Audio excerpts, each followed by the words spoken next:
G'day everyone. Welcome to another Toon podcast, the Southern Hemisphere's biggest and best podcast, all things Newcastle United. Jack, we've been probably toing and froing when we were going to record this, and we sort of decided maybe it's best just to leave it till July the 1st or the new financial year, as a fan is probably more important than anything.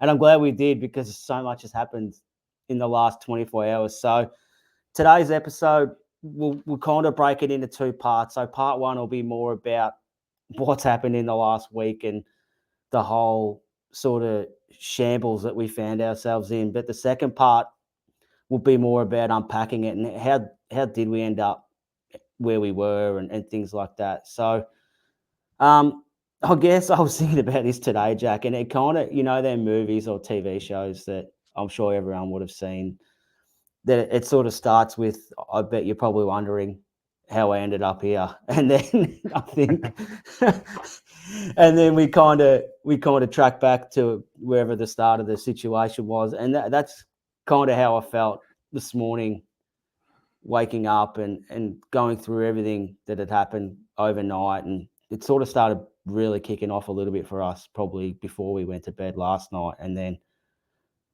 yeah, it's just been a real crazy week. One of the more craziest weeks I can definitely remember in Newcastle history. What have you made of the whole thing? Yeah, it's been a very strange, kind of surreal weekend, probably from Saturday, which was sort of like Saturday night for us. It all started happening. I'm exhausted by it all, but I'm also exhausted because I was watching the England game last night.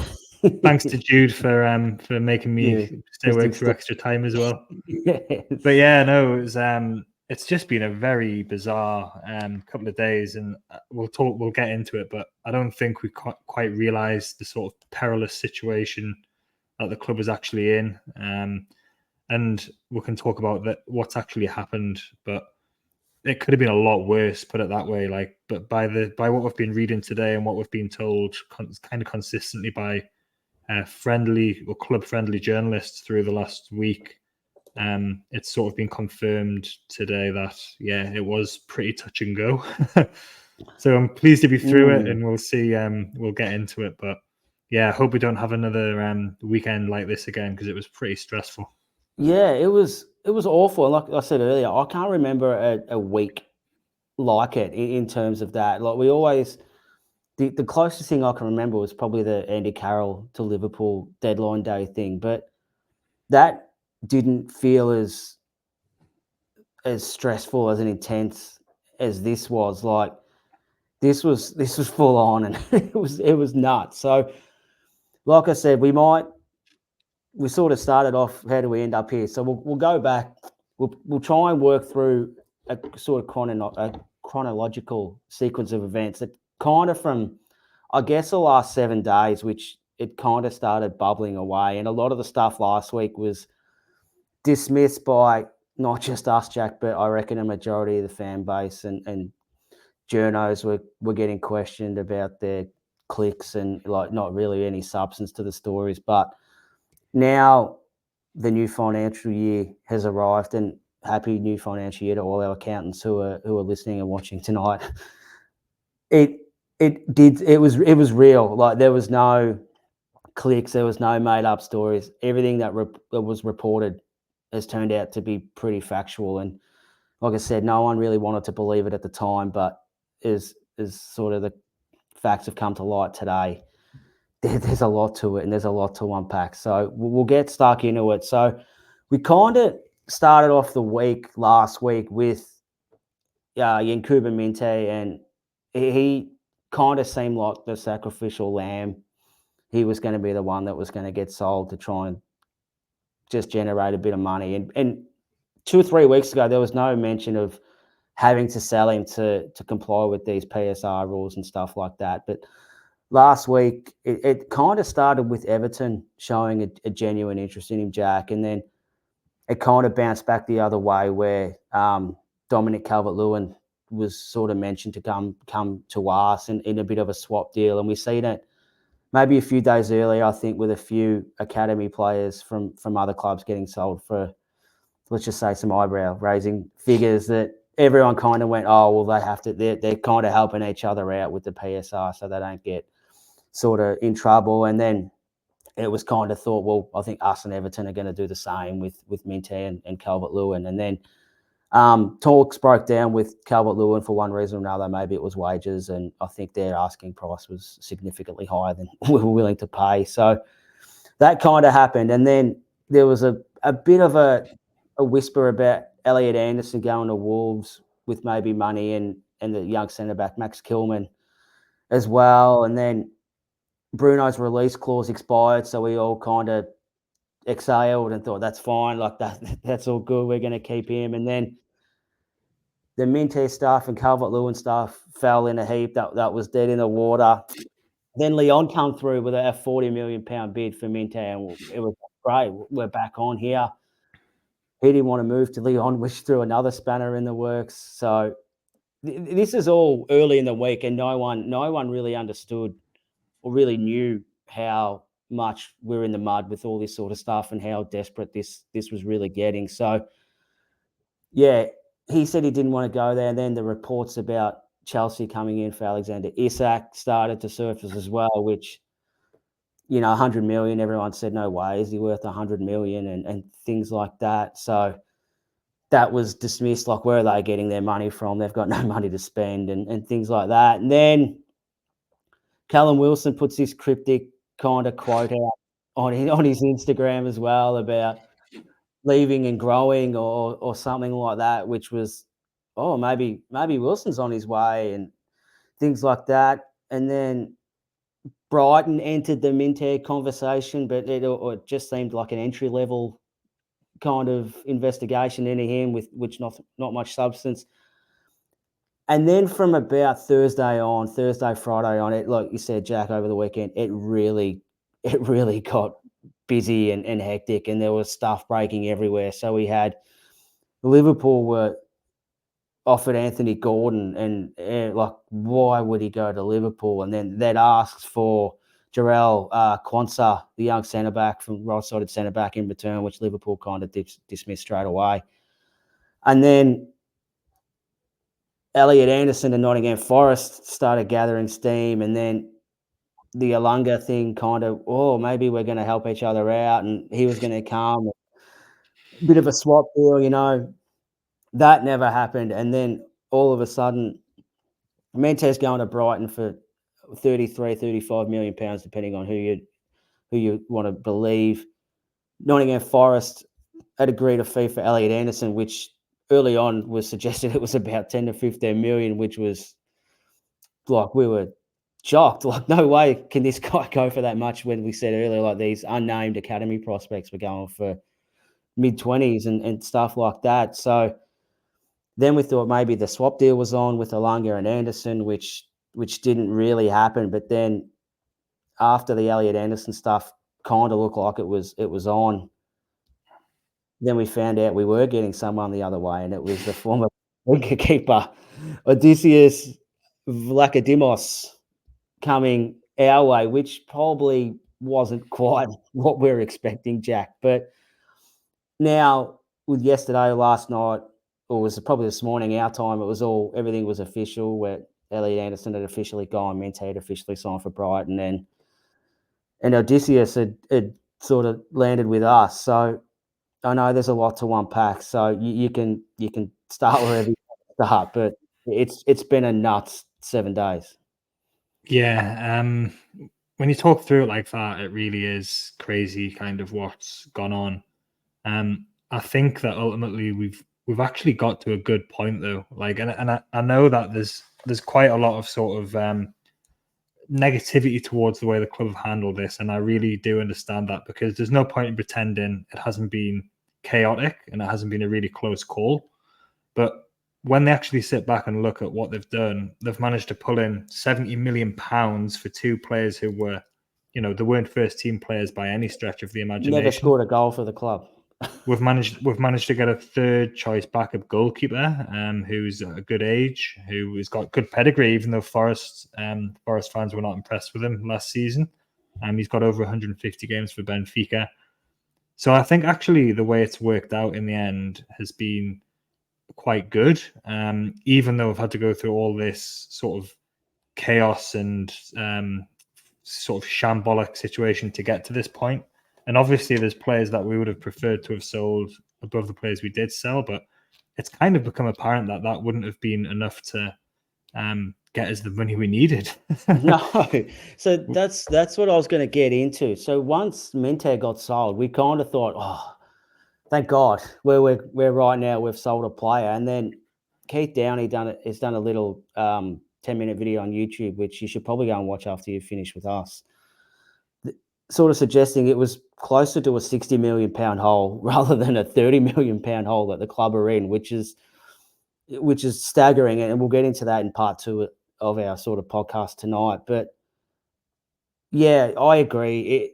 Look, Elliot Anderson, I appreciate he's a local player and he's come up through the academy and stuff like that. But the reality is he's probably going to be 6th or 7th in line next season, or this upcoming season, for starts. And surely we will never have an injury run as bad as what we did last season. So his game time was probably limited, and with the emergence of Lewis Miley, well, who knows what will happen with Sean Longstaff. But even still, we've still got Bruno, Joel Linton, Tonali, Joe Willock, even Miley as well to fill them midfield minutes and stuff like that. So opportunity was probably going to be a bit slim for Elliot, but I think like on the surface, and I don't know why Forest have bailed us out like this. Like there's no way after what they've had to go through themselves. I'm not sure, and probably after the John Joe experiment didn't quite work out for them as well from us. I don't know why they'd want to do this again. Like if I don't know their structure in terms of their off-field stuff, whether they've got a former Newcastle. We're just in such a strange situation now where clubs like Forest might be doing this because they think that we'll help them out further down the line. Obviously, they rate Elliot Anderson, and he's a good player. You know, like I'm more disappointed to lose Anderson than Minte because we've seen a bit more of Anderson. He's proven at Premier League level that he can do it. He doesn't really have a favoured position. He's not probably quick enough to play on the wing. He's really talented and skillful, but like I said, he's down that pecking order in central midfield. So with him, I think 10 million seemed very cheap. 35 million seems a hell of a lot. So somewhere in the middle, maybe around 22, 25 million, that might have been something that would be seen as sort of market value. But then you look at the fact that we bought Livramento and Lewis Hall for over 28, 30 million each. And Anderson's got, 40 odd Premier League games, I think now. So that's just the going rate you pay for academy players these days. Chelsea in a good team too.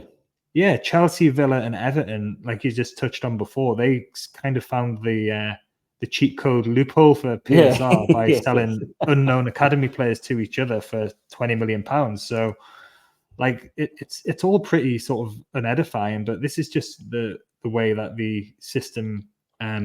This is the end result of this system, which has been there for 10 years or so, but clubs have never really just come to a problem with it. Maybe because, inflation's kept up now and the players cost more money than what they did when there was 105 million loss. So, yeah, I am disappointed to lose Elliot Anderson, but I think everyone will just sit back and say this is actually a good deal. It's a good deal for him because he gets a pay rise in first-team football. It's a good deal for us because we don't get in financial trouble.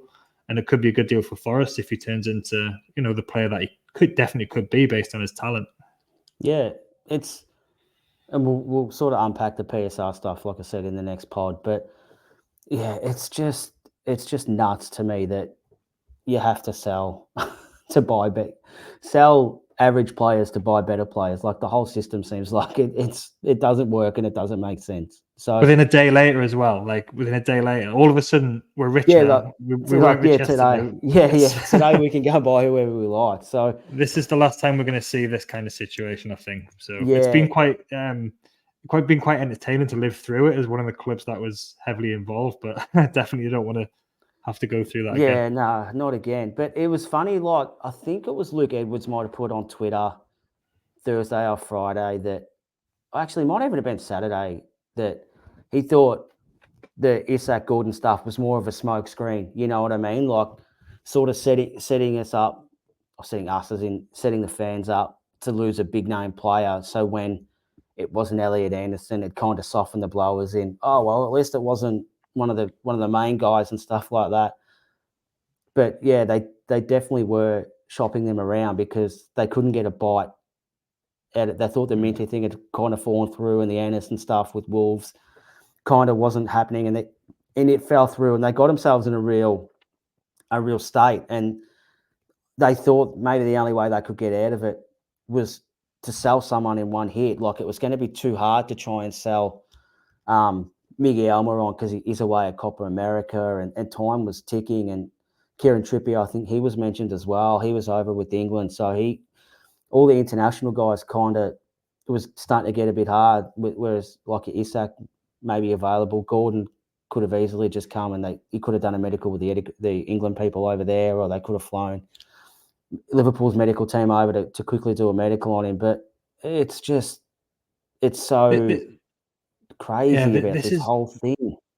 This is why I'm saying the outcome could have been a hell of a lot worse, because if we had to sell Isak or Gordon, oh my God, like, if you think that the reaction's been bad to this in terms of the way the club have handled it, just imagine that there would have been riots if either of those had been sold due to mismanagement.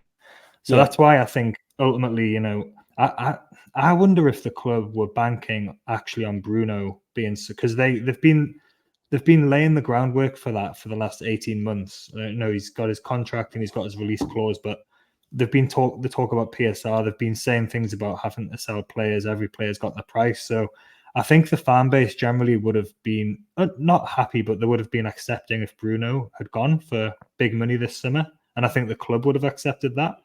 So I don't know if that, like, how far up the agenda that actually was, but I do wonder if that's maybe scuppered things a little bit for them. The fact that he's staying, or he stayed at least up to this point, which is brilliant news because he's an amazing player. So yeah, like, was it a smokescreen?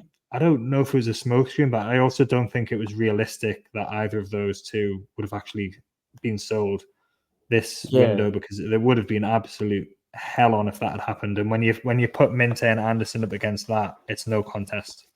No, it's like I said, it's a great result. We've lost two players who have never scored. One's never played for the club, one's never scored for the club, and they're probably our second and third highest transfers out. Yeah. So we've actually done remarkable. And like I said earlier, I still don't know why Nottingham Forest have bailed us out of this. So maybe they felt guilty that they got Chris Wood for cheap and he's become a really, really good player for us. So they thought they'd help us out. And Brighton, we all know, has got money to burn through their sales. So maybe the 32 million outlay is probably not that much of a risk to them because they've got it. Yeah. But even with Brighton, they've just, that's their record transfer. So that and João Pedro are pretty much the same amount of money.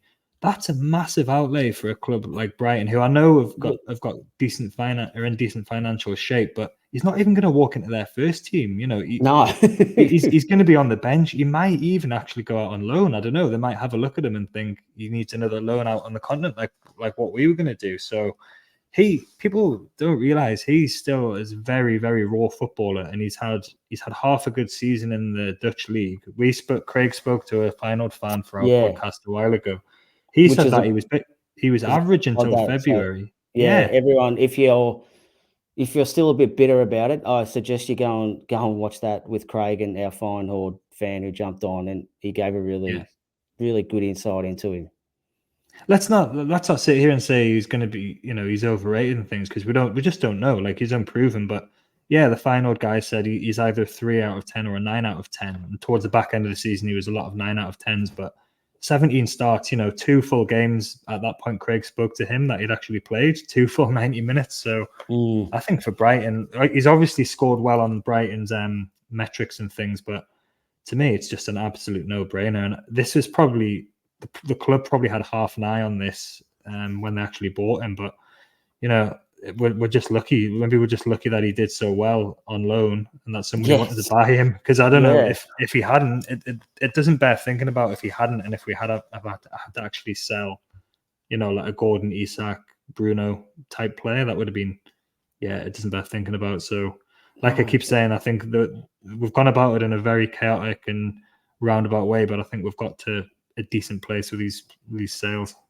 Yeah, and I think it's important to sort of keep in the back of your mind too that the end of the financial year isn't the end of our transfer window per se. I think there's still question marks over quite a few players, whether it is Miguel Almiron and Callum Wilson.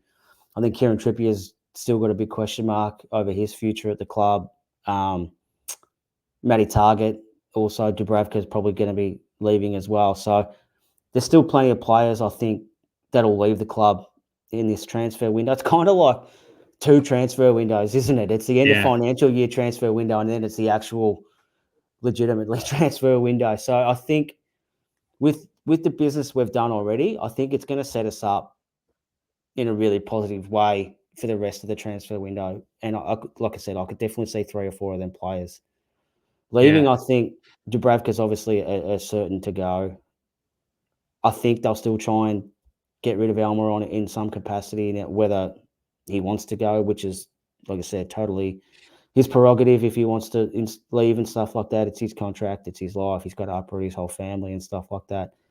Trippier is an interesting one. Like, there was genuine interest in him in January, and this is the thing. Like, the club knew the hole that we were in, and that's why they didn't do business in January. And they could have sold Trippier to try and help fix that hole, and they chose not to. So, and we might get stuck into this a little bit in part 2, but I can't help but think there was something in place that they thought was going to help them, and it whatever it was has fallen over, and that's how they ended up here. But like, I just can't get my head around the club being this mismanaged. And I know that Dan Ashworth he didn't leave till after that transfer window, so it's not like we ran through the whole of January without a director of football to try and sort of steer this thing through. So yeah, and hopefully one day the facts will come out to say that this is actually what, like, maybe not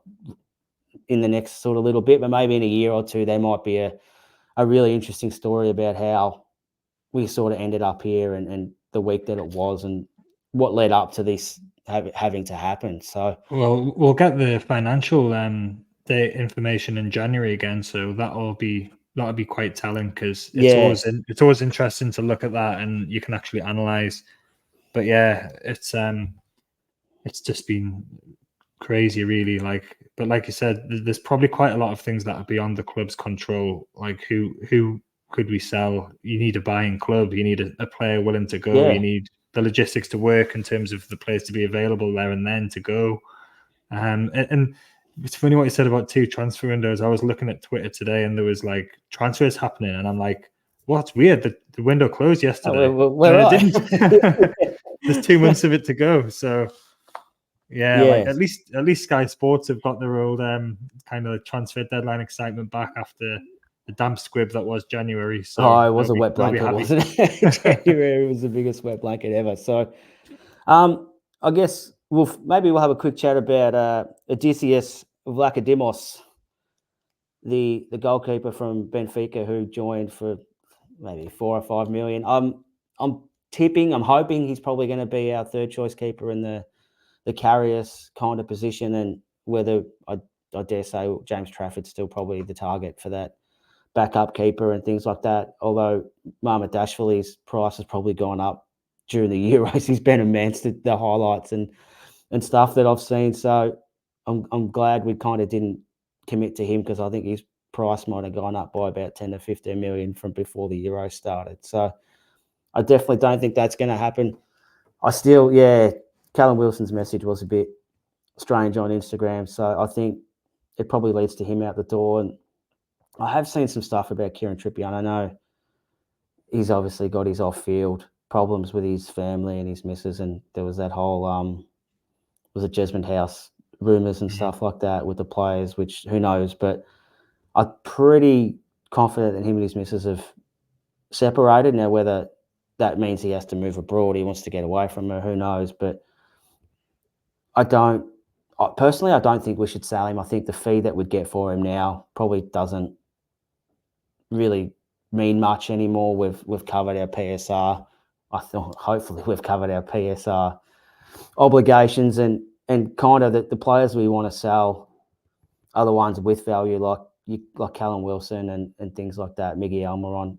We are in the market, I think, for a top quality right winger. So we can definitely get by without him and have Jacob Murphy as that impact sub off the bench. We've still got Harvey Barnes who can kind of go through there as well. So we've got plenty of options there that we can sell. I mean, Matt Targett's probably third choice, potentially even sometimes fourth choice left back now. So he could be one to watch. But like you said before, Jack, it's fine to say, yeah, we're going to sell all these people, but you actually need a buyer to come and get them. And with some of the wages and the contracts that these guys are on, we've seen with Isaac Hayden, even Ryan Fraser, hopefully we can sort something out with Southampton for him to go. Jeff Hendrick. Sean Longstaff's the other one who I think might, I didn't really expect us to sell any academy players, but Anderson's gone, so maybe we don't need to sell Longstaff now. But yeah, he's got a year left on his contract. And the thing is, though, because Anderson's gone, we probably now need another midfielder, which we didn't need earlier, even though we've got Miley and stuff. But yeah, Anderson, Longstaff could go. I think with Trippier, it's interesting. People have just got short memories. I think he was the best right back in Europe basically for the last 18 months up until December time, and then he had a rough 6 months. He lost form completely in December. He had that issue when he came back from international duty. He's obviously got stuff going on in his private life, so that's he can sort that stuff out. But he was an absolute standard setter when he signed for Newcastle. He's the best right back we've had in my history. He's 34 in September, so he's not getting any younger. But I don't think we should write him off. Like, he is an absolutely top class fullback still, and he's a perfect player to rotate with Livramento or a backup. Now that we're not as reliant on him for all of our attack and play like we were up until December. And people forget how good he was at the start of the season just gone. He had a lot of assists. It was skewed by the Sheffield United game, but he got an assist against Man United. People just need to really be a bit, I think, just be careful about wishing him to be sold, because you can't replace what he brings to the dressing room as well. He's talking about doing his coaching badges. He's got the kind of mentality that you want at the club. So there's a lot more to it than just he's getting old, let's sell him. It's not how it works probably. But what better player for Tino Livramento to actually learn and improve off than Kieran Trippier? Not everything's money, and like you said, I think we've dug ourselves out of this little PSR hole now. So I think we would get enough money through a Callum Wilson and a Miggy Almiron and maybe a Matt Targett and Dubravka to kind of get us out a little bit deeper now in this financial year as well. So I don't get it. I don't see the value in selling him, but I can understand someone like a Callum Wilson who probably still does have, although his injury record isn't great, he probably still does have proven Premier League goal scorers are hard to find. So I think there will be a market for him. Just before we jumped on to Lewis Hall's move's been made permanent now, so the club have announced that a nice strategic new financial year signing for Lewis Hall. Now there, and I didn't know that he was a boyhood Newcastle fan as well. So it's good to have another one in the club, and they say it doesn't make a difference, but it might only make 1 or 2% difference, but I think it definitely makes a difference. So we've also done Lloyd Kelly, so we've kind of quietly just gone about getting a backup goalkeeper, which we needed, and a Paul Dummett replacement in the squad, which we really needed. So I think he's kind of like a Dummett Byrne clone too, isn't he? Because you still got Lewis Hall can play there, Dan Byrne can play there, Kelly can play there, and that's what I mean. Like targets, even Livramento filled in okay there at times last season. Like Matt Targett, and he's missed a 7 out of 10. Like that you get that from him every week. He's really reliable, and I think he'd be a really good asset for a sort of a bottom half Premier League club who's looking for a good, reliable left back all the time. I think he could be really valuable if the power brokers at Nottingham Forest are here and they're looking for another one. We're more than happy to. Target's on 100k a week apparently, which is the main problem. But that is the problem. But like at the time, we needed a left back. So it's no one bemoaned it at the time, but then as Yeah, things have gone on, he's probably surplus to requirements now. and now we've got 2 months, so there's 2 months of the window left. Like there's clearly going to be an overhaul of sorts of the squad, so that's exciting to see who we do get in. Like now that we've passed that arbitrary deadline and we've actually got money again. Yeah, it should have put us into a decent position to be. Well, we've just gone and dropped 28 million on Lewis Hall, which we always knew was going to happen. But the way that the PSR works, we can use that profit that we've got from Minte and Anderson, especially Anderson, that we're going to be able to put that towards new transfers. yeah, So and then it's like happy you said, days. plus, No one will remember about this day. Well, we will, because it was a traumatic and stressful day. Yes. But when we get to September and we've got the first team squad looks a lot better than what it does now, I don't think there'll be too many people complaining anymore. No, there'll still be a lot of people complaining because That's true. Because that's what our fans seem to do a lot is always find the bad in stuff rather than the good in stuff. So yeah, it's been a hectic week, and hopefully we've kind of covered it all off for you. There's stuff we would have forgot. There was just so much going on. It was hard to kind of remember it all, and it was hard to kind of think about it at the time because a lot of the stuff was dismissed, like we said. It was just dismissed out of hand last week as being nonsense, but it was kind of like a movie, Jack. I don't know. Have you seen The Sixth Sense with Bruce Willis? Yeah. It kind of had a bit of feeling about that you didn't realize. Sorry, spoiler for anyone if you haven't seen The Sixth Sense, just put it on mute for 30 seconds. But you kind of didn't realize how bad it was until the end, and then kind of all these things as you look back on it, you're like, oh shit, that was real, and things like that. So it did have a feeling, but like you said, mate, we got out of it. We're probably in a really good spot, and we're in a healthy spot now to kind of launch into the second half of the transfer window, if you want to call it that, or the real transfer window. Now the end of financial one has slammed shut. So yeah, hopefully I've got a couple of months now to get our transfer targets in order and everything like that. And like you said, I'm sure that we'll be in a lot better space come the first game of the season than what we were for the last game of last season, whether in terms of new players and players' health and everything like that. So we've also just sold Dan Ashworth to Man United for, if the reports are to be believed, that's what, 12.5 million. That's 5 times higher than any other executive has ever gone for. So yeah, I know that people have got opinions about that as well, but I think that the word seems to be that that's helped us with the PSR as well. Selling an executive is pretty good going, really. Even though we need to replace him, but that's going to happen anyway. Yeah. So great segue, mate. We'll wrap part 1 up now, and we'll get stuck into part 2 and unpacking how we ended up where we were. So thanks everyone for joining us now. Yeah, like I said, jump on. We'll have part 2 of this up pretty much straight away. So Jack, we'll say goodbye for part 1, and we'll see everyone in part 2.